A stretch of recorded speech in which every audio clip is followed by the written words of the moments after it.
My second encounter with the Jesse James gang was a little more fortunate than the first. This is what happened.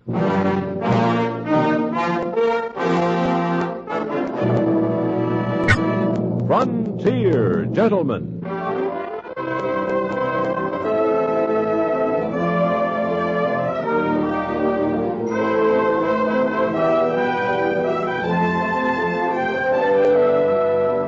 Herewith an Englishman's account of life and death in the West. As a reporter for the London Times, he writes his colorful and unusual stories. But as a man with a gun, he lives and becomes a part of the violent years in the new territories. In just a moment, we will bring you the latest report from the Frontier Gentlemen.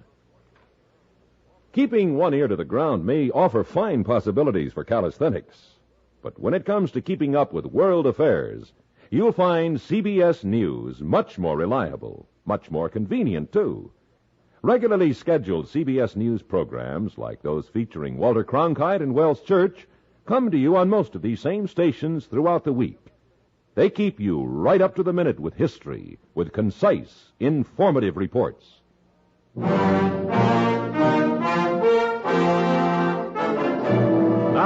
starring John Daner, this is the story of J.B. Kendall, Frontier Gentleman.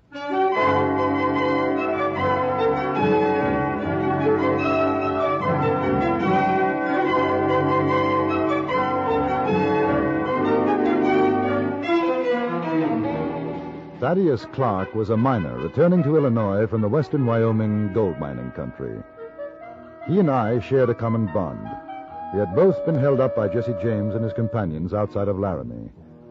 But Clark had been relieved of some $5,000 in gold dust, whereas my loss, although leaving me stony broke, amounted to a matter of only $20. In all friendliness and goodwill, Clark offered to pay for my ticket to Cheyenne, where I was sure my remittance from England would be waiting. I accepted the loan, and the two of us boarded the train. As we waited in the station for our departure, I commented to the conductor on the fact that except for us, the carriage was empty. Yeah, these days, folks is moving west. Not many coming back. You should have seen us last trip out to Salt Lake. Biggest crowd in the year. Any particular reason for that? No, just like a plague of locusts. No telling why. Same with Eastern folks. Seems they all decided once to pull up stakes and head out this way. Of course, there'll be more getting on in Cheyenne. How soon will we be pulling out, mister? About 2 minutes. Arrive in Cheyenne, barring Buffalo, Indians, and bad men at 4:30. Buffalo and Indians is all right. We've had enough of bad men. That's so? Trouble, huh? And we had the dubious honor of being held up by Jesse James. You don't say. Well, now, Jesse James. I'd given something to seen him. We did. Well, sir, proud to have met you boys. Have a good trip. Jesse James. Ain't that He's impressed. He can afford to be. Now, what do you plan to do now? Do you still go back to Illinois? I haven't made up my mind. Got enough to last for a while. And then maybe I'll go on back to Sweetwater country after I spend a little while in Cheyenne. Pan gold again? Yeah. Unless I'm lucky enough to hit a vein. How about you? Oh, I'm not sure. I've been thinking about working my way through Dakota territory. Then perhaps down to Kansas. I'd like to see Dodge City. Well, can't say I'll be sorry to see the last of Lara. I can't exactly blame you. Hey!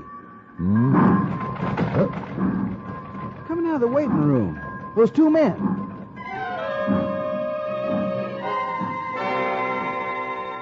Both men were well dressed and carried no luggage.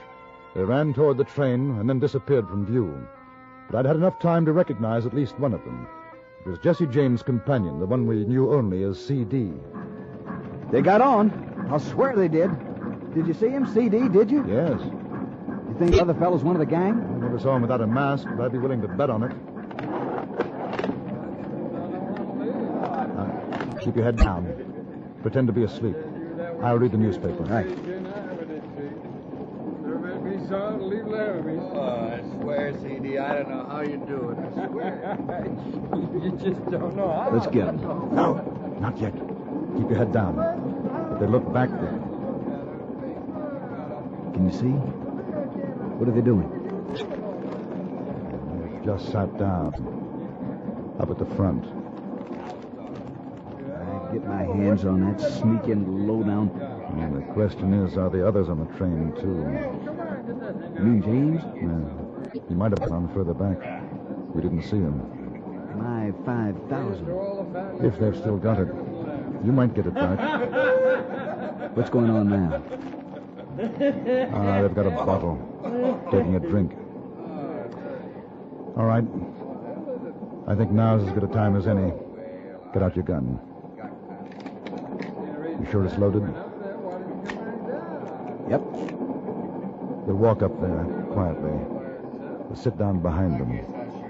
If they see us before we get there, drop to the floor and start shooting. Don't worry. All right. Come on, then.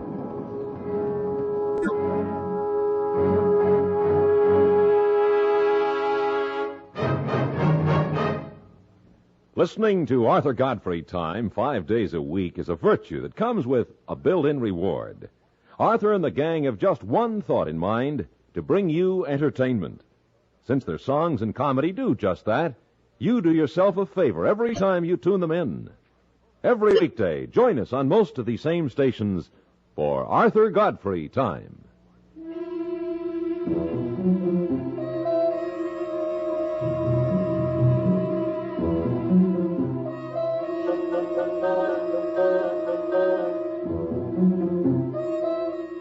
The two men who had robbed us, members of Jesse James' gang, occupied seats at the front of the carriage. Clark and I moved up the aisle toward them, the carriage rocking and swaying as we rounded a bend. We sat down behind them. Now listen, I tell you, I've seen it myself, Billy. This fella, he's only got one eye, and Frank, he don't like the way the cards is going. Yeah. Well, he figures the one-eyed gent is doing some fancy dealing. So he skins his gun out. You seen Frank draw. I sure have seen him draw. Well, he lays it on the table in front of him, and he says, well, boys, we're going to have a fresh deal. Fellas in the game, they take one look at Frank's face. Yeah. Just one, they say, all right, Frank, sure, anything you say. But Frank says, all right, now we got that settled. And you know what he's doing all this time? he's tapping on that gun laying there while he's talking.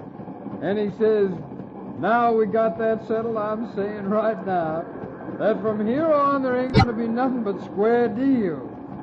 I ain't making no accusations, nothing like that. But I'll tell you, if I catch any son of a gun cheating again, I'm going to shoot his other eye out. Very good. Good story. But don't turn around, gentlemen. Just put your hands up. All the way. Hey, don't I know you? Recognize the voice, huh? Kendall? And Clark, where's my gold? All in good time. Better search them first. If they try anything while I'm doing it, Clark, shoot CD in the back of the neck. Right here. How? Just so.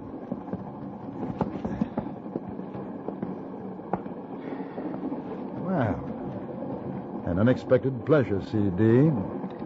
I don't think I've met your companion. Billy Badger. All right, Billy. Keep those arms stretched nice and high.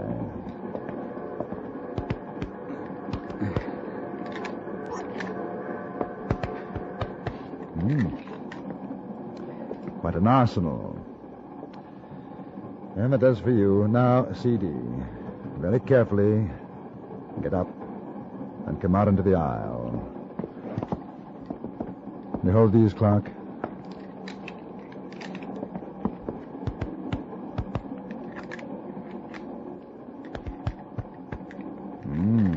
Two more. Ah, that's better. What about the gold? Yes, I was coming to that. Sit down, CD. Now, what about Mr. Clark's gold? We ain't got it. Oh? Who has? Jesse? And where is Jesse? We don't know. Do we, Billy? No, that's a fact. We split up. Did you? And where did Mr. James go? I told you, we don't know. Oh, yes, so you did. Which makes it rather awkward for you two gentlemen. Hey, now you gonna kill us? Look, you can't do that. Without the money you stole, you're not much use to Now, us. just wait a minute here. Hold on, I've got some. Here, maybe 200 in gold. There's another 50 in paper. I got about the same. Hand it over. Sir, that leaves about 4,500 you owe us. Well, now listen, we can give it Shut to up, you, Billy. You were saying. Nothing.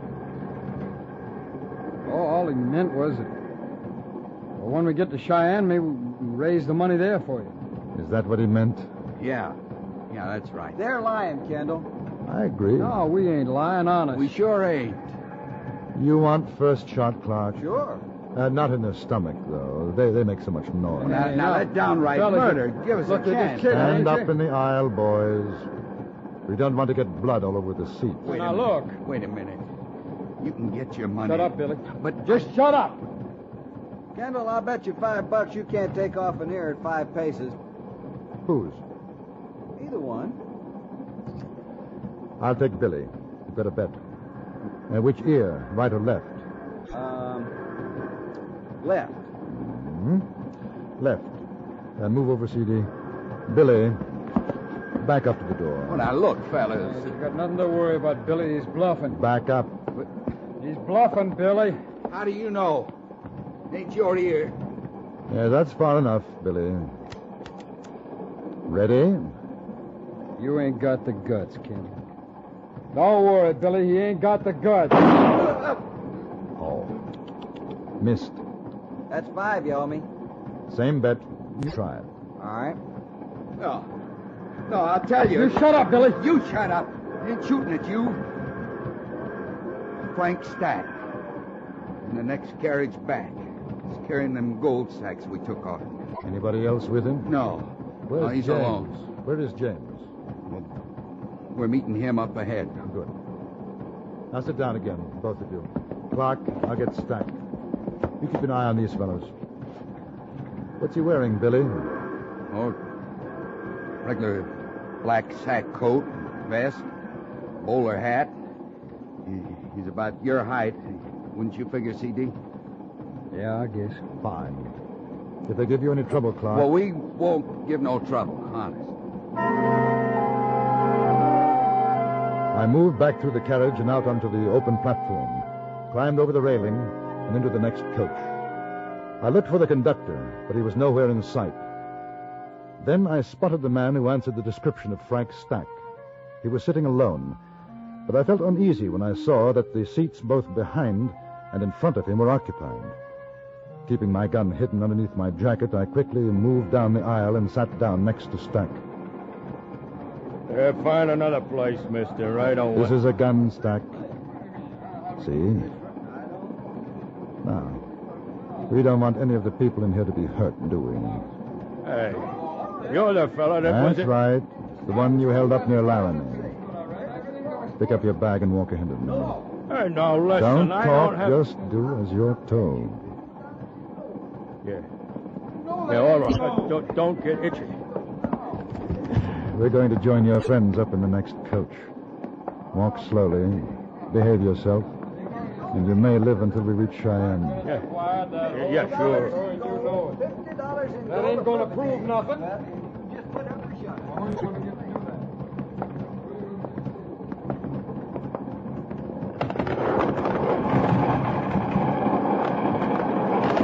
Climb over the railing. That's dangerous. Man could get killed between the coaches. Man could get killed standing here unless he stops arguing. I'll hold the bag. No, you don't have to. Oh, yes, I do. Thank you. Off you go.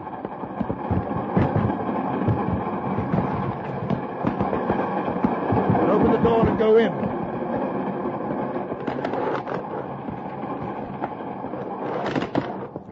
I thought you said... There ain't nobody in here. Clark! Clark! Keeping Stack in front of me, I walked the length of the empty car. Then, where Clark had been sitting, I found him. The miner was sprawled out on the coach floor, wedged between seats. An ugly cut on his head, a trickle of blood running from it.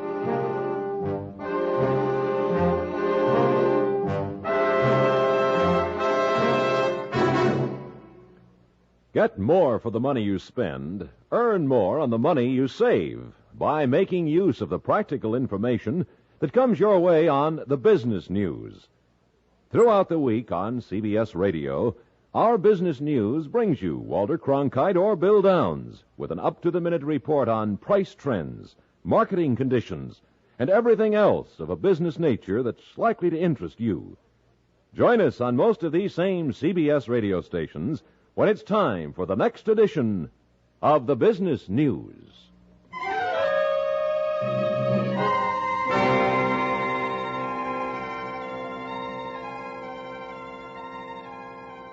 I had a pretty good idea of where the other two road agents had gone. In front of our carriage was the mail and baggage car. I disarmed Stack, then forced him to lie face down on the floor while I tried to help Clark. It took about 10 minutes for him to recover consciousness. Clark. Say, Clark. Clark. I thought I was dead. Clark, what happened? Well, we hit a rough bed of rail on a curve. It threw me off balance. And the next thing I know, that CD was all over me. He got one of the guns we left lying on the seat. That's where... Here. This might make you feel better. Open up the bag. Hey. What's he doing down there? You have to shoot him? No, he's just behaving himself. Hey! Hey, my gold! Let's see. 7. Wait a minute. There's only 7. Where's the other 3 sacks? You better ask him. Where's the rest of my gold, mister? Get up, Stack. Where is it? Jesse lost it in a poker game last night back in Laramie. He did, huh? Where are you supposed to meet James? No, don't worry. You'll tell me. Clark, go and find the conductor. Tell him the other 2 are in the baggage car. Right. Now, here. Take his gun with you. Now, Mr. Stack, I'm only going to ask you once more. Where are you meeting James? More? No. You're waiting at Dale Creek Bridge. Ah, so that's the game. Train hold up this time, huh? How many with him? Just one. What's the plan? We flagged down the train this side of the bridge. CD, Billy Badger, and me'll clean out the baggage car. Then wait for the westbound out of Cheyenne. As soon as it crosses Dale Creek Bridge, we blow up the trestle and empty out their baggage car. I see. Single track, 2 trains facing each other, bridge down. The only way to go is Laramie. You fellas hightail it for the east, right? Yeah. Effective. By the time they're able to get to Laramie and telegraph the news to Cheyenne, I imagine you'll be well on your way to Dakota Territory. Well, we'll have to try to do something about this, won't we? He didn't answer. Just stood there, glaring at me. A minute or so later, Clark came back, followed by the conductor. I told him what was in store for us. The first thing we did was to bind Stack securely and place him under the guard of one of the other passengers. Then we had to work out the best plan of procedure. I don't know. Dale Creek Bridge ain't so far off. Maybe 5 minutes, probably less. We're making pretty fair time. Is there any way of getting into the baggage car beside through the door? No, sir. I got no key. Mail clerk must have opened it for them. Side door is sealed, too. Only way to get in is to blow it in. No. If you ask me, we'll keep right on going. Right into Cheyenne. Then we can let the marshal get him out. It's a good idea, except for one thing. If James has already got the charge laid to the bridge, and we don't stop on signal, He might blow it up. Not with his own boys aboard. Well, I shouldn't like to risk the lives of your passengers on the supposition that James has a tender heart. How much gold are you carrying in the baggage car? 100,000? Mister, from what I've seen of Jesse James, for 100,000 in gold, he'd set fire to his own mother. He won't give two hoots and a holler about the rest of his gang. Yeah. Now, if they don't suspect that anything is wrong, when they signal you to stop, you stop. Well, there's only two of them. I want to avoid the possibility of one meeting the train and the other waiting to set off the charge. Once we can get them both in sight, we can shoot it out. Makes good sense to me. I'll go up and tell the engineer. No, you warn the passengers. Tell them not to panic. I'll talk to the engineer. You'll have to go over the top of the baggage car. I'll manage. Well, we better get a move on. We haven't much time. But it took longer than I thought it would to convince a highly suspicious engineer, so that by the time he agreed to stop the train, if so ordered, we were only a scant minute from Dale Creek.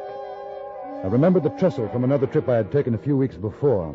It was more than 130 feet high, spanning a chasm between 600 and 700 feet in width. The thought of a charge blowing up as we were crossing was not pleasant. I left the engine cab and had just reached the platform, standing between the baggage car and the coach, when there was a scream of brakes.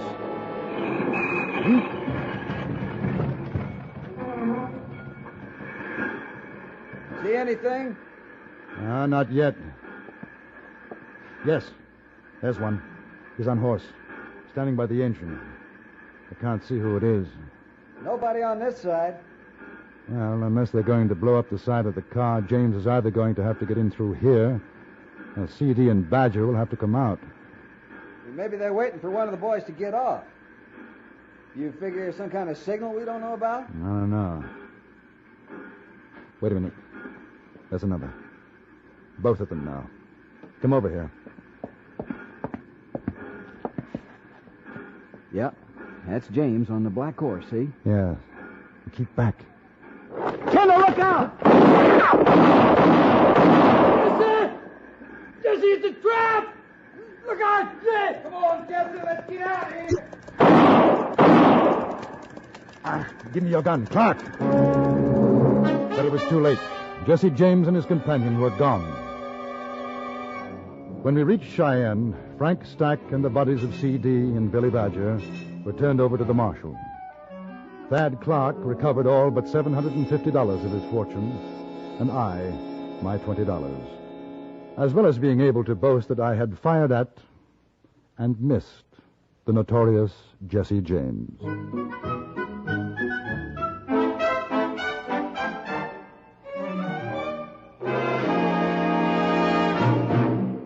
Frontier Gentlemen was written, produced, and directed by Anthony Ellis and stars John Daner as J.B. Kendall. Featured in the cast were Harry Bartell as Clark, Stacey Harris as C.D., Charles Seal as the conductor, and Vic Perrin as Billy Badger.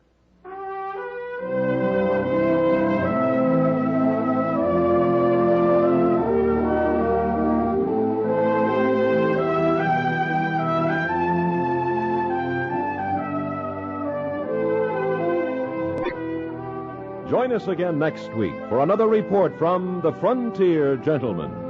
Bud Sewell speaking.